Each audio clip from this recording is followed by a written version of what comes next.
Estas son las cosas del directo, no pasa nada. Y de utilizar Canva en versión gratuita que no te lo permite descargar en PowerPoint, creo. Entonces, simplemente utilizarlo en PDF. Bueno, ya me ha presentado Almu, así que simplemente, pues nada, a sumarme a los agradecimientos de mi compañera, porque el trabajo que habéis hecho con las Jafa me parece espectacular. O sea, esto está llenísimo de gente. Y bueno, pues también felicitar a la gente que se ha animado a participar, porque bueno, pues al final este tipo de eventos es súper importante para sobre todo los que están empezando en su práctica profesional en general. Entonces, pues ojalá más Jafas a lo largo de los años, ¿no? Vale, bueno, pues mi charla se llama Metodología y análisis funcional aliados antes que enemigos, porque bueno, yo me interesé mucho por el análisis de conducta, pero luego al final también me especialicé en metodología, ¿no? Entonces, bueno, pues Irene me invitó a dar esta charla y yo dije, pues sí, claro, cómo no, porque porque ahora vamos a ver cómo no son tan incompatibles, sino que al final pues hay puntos de conexión, ¿no? y que pues nos podemos beneficiar de ellos, ¿vale? Entonces, bueno, este es un poco el índice que voy a seguir, ¿vale? Un poco de dónde venimos a través que, pues, básicamente, nuestra socialización en el grado de psicología, tanto en análisis de conducta como en metodología. Nos centraremos en qué es la metodología, pues para operativizar un poco en qué marco nos movemos. Luego veremos que la pregunta de investigación va a ser el factor clave que nos haga elegir entre una metodología y otra. Y bueno, pues también hablaremos un poco de lo que es la psicología mainstream fuera del análisis de conducta y si el análisis funcional se puede beneficiar de alguna manera de lo que ya existe, ¿no? Y cuáles son los puntos en común. Y terminaremos con unas conclusiones. En este sentido, empezaremos diciendo que, bueno, pues qué pasa en el grado de psicología, ¿no? Pues al final, lo que nos intenta establecer el grado son los fundamentos sobre el conocimiento del comportamiento humano, ¿no? Tanto sus versiones aplicadas, o sea, aplicadas y básicas, ¿no? En los dos. Y en ese sentido, claro, venimos de un lugar en el que, bueno, pues tenemos conocimiento más naif, ¿no? Más simplemente porque todos nos comportamos, de cómo funciona el comportamiento, ¿no? Pero al final, pues eso hace que entre que sea un conocimiento que no tenemos experiencia con él y que ya tenemos ideas previas, que acabe resultando el aprendizaje, ¿no? O las enseñanzas que nos quieran establecer muchas veces en mitos, o sea, que nosotros acabamos respondiendo ante mitos, errores conceptuales, atajos, eslóganes fáciles y rápidos, ¿no? Bueno, todo esto a través también del grado que pues lo que se intenta hacer es desde el análisis de conducta podemos decir moldamiento verbal, ¿no? Entre los tipos de asignaturas. Luego al final también vemos que a lo largo de los años, y esto es un poco hablar de mi libro también, en mi TFG vimos que los mitos en psicología, que bueno, no eran del análisis de conducta, pero en general sí que se mantenían a lo largo de la carrera. Entonces, bueno, pues es importante tener esto en consideración porque al final esto va a hacer que tengamos unas ideas que pueden ser preconcebidas o que no sean de todo correctas sobre lo que estamos estudiando, ¿no? Y creo que uno de los puntos importantes en ese sentido puede ser en la metodología. Bueno, perdón que no he estado pasando ninguna de estas. Vale. Se me había olvidado eso. Entonces, ¿qué es la metodología? Pues la metodología al final lo que busca es establecer una manera, bueno, parte de lo del conocimiento científico, ¿no? Que al final con él lo que queremos conseguir son establecer unas leyes de la mayor generalidad posible, ¿no? En este sentido, la ciencia podríamos decir que es un conjunto de conocimientos obtenidos mediante la observación, la experimentación y el razonamiento de manera estructurada, de los que se deducen principios y leyes generales. Aquí, pues, por ejemplo, podemos recordar lo que nos decía Natalia sobre la sistematicidad y la rigurosidad, la importancia, ¿no?, de hacer ese análisis funcional. Pues ahí también vemos que la parte metodológica claramente está presente ahí, ¿no? Entonces, para hacer ciencia, porque para hacer ciencia, como ya decía un famoso tuitero científico, que la ciencia no se hace sola, hay que hacerla y para ello pues establece un método, ¿no? Que, bueno, cayendo en la mítica de extraer las raíces latinas de la palabra, ¿no? Pues vemos que método al final es más allá, de meta más allá, y O es camino, la búsqueda de un conocimiento que permita ir más allá. En este sentido, pues como que tenemos que hacer el método en la investigación, ¿no? Y en este sentido, pues podríamos decir que la metodología de la investigación supone un conjunto de procedimientos empleados para alcanzar los objetivos de una investigación y, en definitiva, para conocer un poco más o mejor nuestra realidad que, bueno, al final nos rodea. Si esto lo trasladamos, o sea, porque al final cada disciplina pues, tendrá sus metodologías particulares y demás, pero si lo trasladamos a la psicología, pues podríamos decir que en la metodología de la investigación destacan los diseños de investigación, la medición y evaluación de variables y los procesos, la recogida de datos, el análisis de datos, el modelo de datos y lo que genera más miedo todavía, la estadística en general. ¿Vale?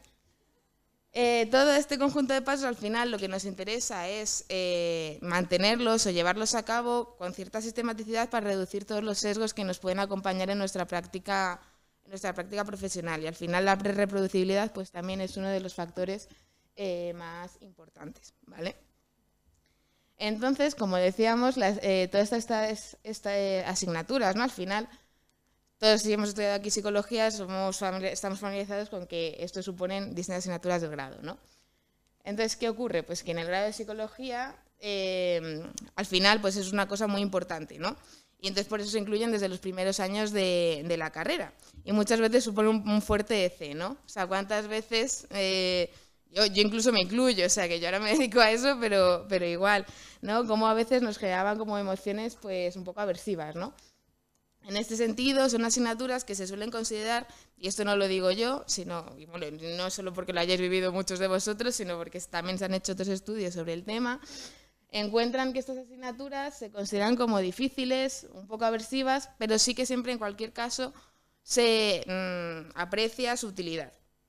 Vale, entonces en este sentido, pues como que decimos, son asignaturas que van muy bien, pero que los hagan otros o que igual no queremos nosotros tener nada que ver con ellos, ¿no? Y bueno, pues también se ha visto que son actitudes que no mejoran a lo largo del grado. Pues bueno, simplemente, a ver, también, y esto pues influye en distintos factores, ¿vale? Lo que se ha estudiado sobre las actitudes ante estas asignaturas son pues cuestiones como el valor o la utilidad de la estadística, el agrado general, la ansiedad o la autopercepción de competencia, tanto como la dificultad. ¿Qué pasa? Que bueno, pues a esto, el hecho de que no mejore a lo largo del grado, pues se puede ver a distintos factores, ¿no? Primero, el género, pues muchas veces, como sabemos, el estereotipo de las mujeres, pues siempre como que tendemos a sentirnos menos competentes en materias matemáticas, ¿no? Y luego la dificultad, pues claro, a medida que avanzamos de curso, pues no, las cosas se vuelven más complicadas. Entonces, pues todo eso hace que las actitudes ante la metodología no sean las más adecuadas, ¿vale? Y en concreto, esto puede hacer que sean asignaturas que pasen pues sin pena ni gloria, ¿no? Y que sea hasta mucho después, cuando ya nos estamos en nuestra práctica profesional, nuestra práctica clínica, donde veamos la importancia de estas asignaturas, ¿no? También lo que puede pasar con esto es que, como lo que se enseña en la carrera, cuando una vez ya eres analista de conducta, es que vemos que lo que se plantea en esa asignatura sea un contenido muy diferente al que vemos en el análisis de conducta, ¿no? Y eso puede decir que al final pues no tenemos nada que ver con ello, ¿no? Entonces, al final, pues todo este cúmulo de cosas hace que al final no tengamos mucho interés en involucrarnos con estas asignaturas, ¿no? Profundizar en este tipo de contenidos. Pero al final lo que pasa es que, sea en la clínica o en el mundo académico en general, lo que hacemos es responder una pregunta de investigación, ¿vale? Bien sea en el caso clínico, pues cuáles son las variables que están influyendo que están manteniendo el problema actual, qué se puede hacer para solucionar ese problema psicológico que nos viene con un cliente, o en el ámbito académico, pues cualquier otro tipo de pregunta, ¿no? Entonces, al final, la pregunta de investigación surge porque queremos conocer algo sobre lo que hay un vacío y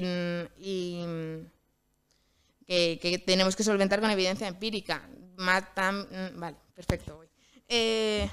No me queda mucho tampoco. Ya que me estoy hablando de metodología, por eso me sacas el cartel para que abrevia. Pero bueno, el caso es que al final queremos conocer algo, entonces nos planteamos una pregunta de investigación que no está solventada. Que esta pregunta de investigación al final va a señalar qué son las cosas a las que nos tenemos que enfrentar para poder resolverla, ¿no?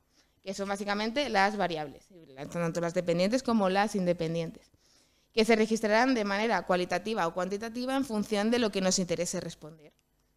O sea, al final todo esto, lo que nos interesa destacar de la pregunta de investigación es que va a señalar cuál es el sujeto de investigación y cuál es la naturaleza de las variables. Y en función de estos dos factores van a establecer un tipo de metodología u otra, ¿no? Y al final, bueno, pues también depende de los métodos que utilizamos, pues el grado de generalizabilidad será uno u otro, pero bueno, eso al final responde a nuestros intereses como investigadores, ¿no? No hay como una única metodología que sea válida. En cualquier caso, pues como decía, la pregunta de investigación genera una serie de pasos a seguir para reducir posibles sesgos y acercarnos de manera más fidedigna a nuestro objeto de estudio. Y bueno, la típica clasificación, que ya sabemos cuáles son los estudios descriptivos que nos encontraríamos, la observación, las encuestas, las metodologías cualitativas, estarían también los experimentales, en el que podemos utilizar el mismo grupo de sujetos o los sujetos distintos y los diseños factoriales. Y también en la investigación aplicada. En nuestro caso nos interesa en mayor medida los diseños experimentales de caso único, pero bueno, también existen diseños cuasi experimentales y diseños ex post facto. ¿Vale? Entonces, una vez que ya hemos repasado esto, gracias Montero y León 2002 por el libro de Introducción a la metodología de primero, ya hemos repasado esto, entonces ¿ahora qué hacemos? Pues al final, con todo esto, lo que quería venir a decir al final es que nos encontramos con un cientificismo naif, ¿vale? Entonces, muchas veces utilizamos lo científico como un atajo para decir, bueno, pues esto es científico y entonces esto es más válido, aunque muchas veces quizás no entendemos qué significa que algo sea científico, ¿no? Luego también vemos que algo con números lo asociamos a que algo es súper válido y está súper bien. Y claramente pues no es así, sino que depende, como decíamos, de la pregunta de investigación que nos hagamos y los pasos que sigamos a continuación. Y lo mismo, la aplicación de la estadística, pues siempre se dice, no, pues aplicar la estadística siempre es mejor. Bueno, pues depende de lo que quieras resolver o lo que quieras preguntar, ¿no? Y además que muchas veces el uso, el uso sin filtro de la estadística, pues muchas veces es erróneo porque igual los datos no cumplen con los supuestos de los modelos estadísticos y ya la validez de las conclusiones es ninguna. Entonces, bueno, luego además otro de los mitos que nos podríamos encontrar con esto sería eso, que al final, como estamos centrados en el análisis de conducta, todo lo que no es análisis de conducta nos tiene que dar igual, o sea, es inútil, no lo rechazamos porque no nos aporta nada. Bueno, pues al final estas cosas lo que pasa es que pueden dificultar en el avance de la construcción de un conocimiento sólido. ¿Vale? Nos podemos estancar en debates circulares y en dificultar la comunicación y la divulgación del análisis de conducta ante audiencias que no tengan pues, la formación que podemos tener nosotros en análisis de conducta, vaya. ¿Vale? ¿Qué pasa con la psicología mainstream, ¿no? Vale, voy súper rápido. Vamos a denominar psicología mainstream todo lo que no es análisis de conducta, ¿vale? Ya que no somos claramente lo hegemónico en la psicología. Pues al final lo que predomina suele ser diseños de grupo, ¿no? Lo que se utilizan medidas agregadas y modelos estadísticos. Y que sobre todo pues, se basan en estudios observacionales mediante cuestionarios, que al final lo que te permite es obtener una puntuación general sobre un constructo que bueno, pues se puede operativizar de mejor o menor manera, pero que en cualquier caso describe una situación que está pasando la persona o el grupo en cuestión, pero nunca explica lo que queremos definir. Entonces, ¿tenemos que rechazar los estudios de grupo, los estudios que ya están hechos con cuestionarios? Bueno, pues no, porque en ese sentido sí que nos aportan una información relevante pues a nivel topológico, ¿no? Que luego ya pues será el primer paso para luego establecer cuáles son las funciones y además pues a lo mejor no está respondiendo preguntas distintas, ¿no? Que es un poco también lo que veíamos antes. ¿Vale? Al final, esto también lo decía un señor que era metodólogo / estadístico, es que el carácter multivariado de los fenómenos de estudio en psicología hace que ningún análisis sea de todo exhaustivo que desear. Y ningún diseño puede asegurarlo por sí mismo la relación de causalidad, ¿no? Que al final sería una de las cosas que nos llaman más, o sea, lo que buscamos cuando hacemos una investigación, aunque sea claramente complicado. Y ya para terminar podemos decir, ¿puede el análisis funcional beneficiarse de la metodología? Bueno, pues por varios frentes, ¿vale? Como decíamos, ya cuenta con una metodología en tanto que el análisis funcional tiene una serie de pasos para realizarse y está fundamentado en, retomando a las palabras de Natalia de esta mañana, en la rigurosidad, ¿no? Y la sistematicidad. Y por otro lado también en la aplicación de los diseños de caso único, no solo por esta cuestión que hablábamos, sino porque también la estadística, que al final pues tiene sus ventajas, también se puede aplicar a estos diseños. Y especialmente por el control de las condiciones de aplicación, que eso también forma parte de la metodología, aunque a nosotros no nos pueda sonar un poco así, ¿no? ¿Vale? Y de lo hegemónico, por así decirlo, la información extraída de los cuestionarios puede ser variables importantes como disposicionales o topografías que permitan completar el análisis funcional. Como conclusiones, podemos decir simplemente que la metodología comprende un conjunto de pasos estructurados que seguir a la hora de dar respuesta a una pregunta de investigación, idealmente con las mayores garantías posibles. No hay una única metodología validada científica, sino una serie de técnicas y procedimientos que permiten reducir las amenazas de validez de nuestras conclusiones y que en concreto será la pregunta de investigación la que marque qué metodología habrá que utilizar. ¿Vale?